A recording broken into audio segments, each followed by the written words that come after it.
Hey everybody, this is a clip from the latest episode of The Randy Rhoads Show. If you want the full episode, you can watch live on Free Speech TV, Dish Channel 9415, DirecTV 348, Sling, Roku, and Apple TV. Mary had a little man.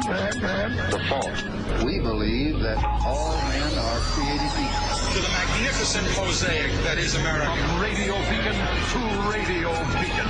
I have a dream today. Change has come to America. Believe me. Knock, knock. Who's there? It's a figment of your imagination. Randy Rhoads Show. Turn up your mind. On June Attorney 1st, General I Barr, was you worried seem about to the be District of engaging Columbia, in which is protests federal. in certain parts of the country. You're very aware of those, but when protesters with guns and swastikas and I am Confederate aware of flags, excuse me, protesters Mr. in Barr, the this federal is government. my time and I control it.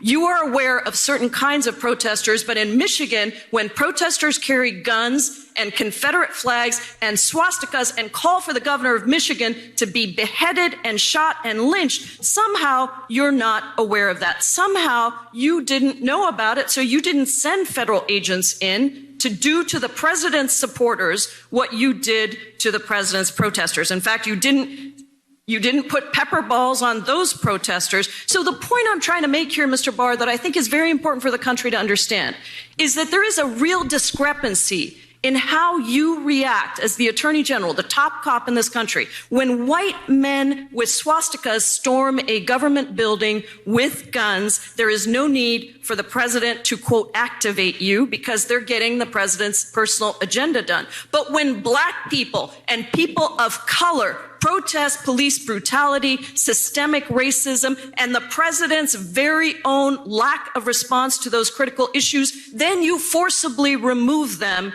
with armed federal officers, pepper bombs, because they are considered terrorists by the president. You take an aggressive approach to Black Lives Matter protests, but not to right-wing extremists threatening to lynch a governor if it's for the president's benefit. Did I get it right, Mr. Barr?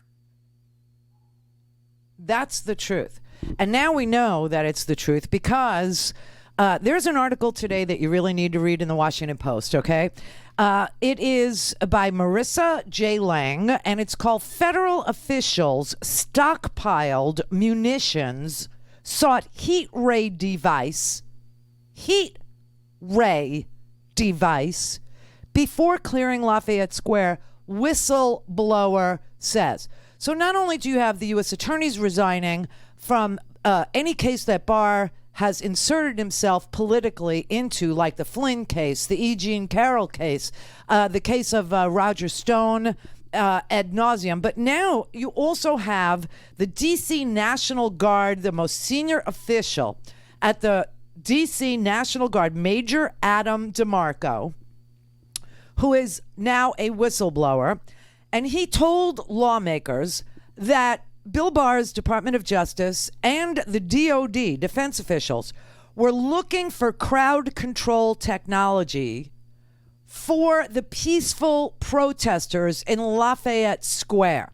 He testified that, yes, those protesters were peaceful.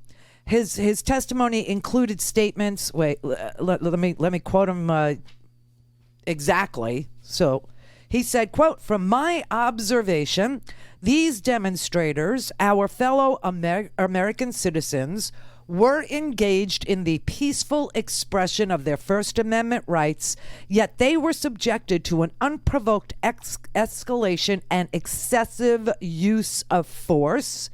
He said, he told the legislators yesterday he had served in a combat zone where he had spent time assessing various different kinds of threats. He said under oath he did not feel threatened at any point by any protesters on June 1st near the White House or assessed them to be violent.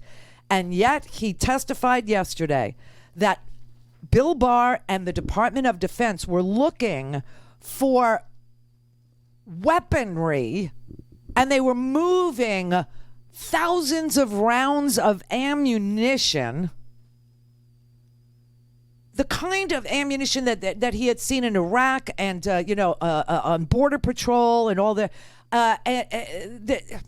And it was all being moved into the DC Armory, and he couldn't understand what the hell.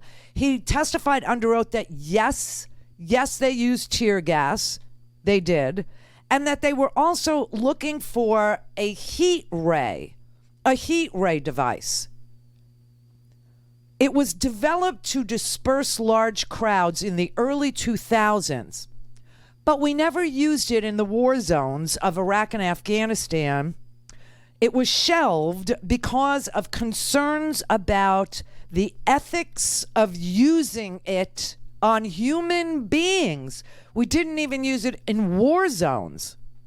But he tested it's a gyrotron. It creates heat by pushing energy through a magnetic field. It's like a microwave, is basically what it is.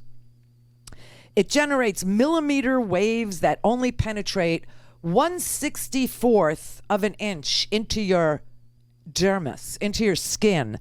So it hurts, but it doesn't leave any marks, doesn't leave burns. The military apparently had spent millions of dollars developing this and testing this and zapping thousands of volunteers in the military.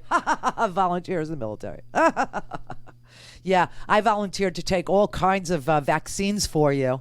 Yeah, I volunteered. But anyway, when it was first called to deployment in Iraq, the military leaders said no. So in the end, the heat ray was shipped to Afghanistan in 2010, but it was recalled weeks later. It was never used. Now, DeMarco is copied in an email, which he presented yesterday to the legislature, I don't know why I can't talk today, to legislators. He produced this email. He was copied in this email. And the lead military police officer in the National Capital Region wrote that device, quote, can provide our troops a capacity that they currently do not have, the ability to reach out and engage potential adversaries at distances well beyond small arms range in a safe, effective, non-lethal manner.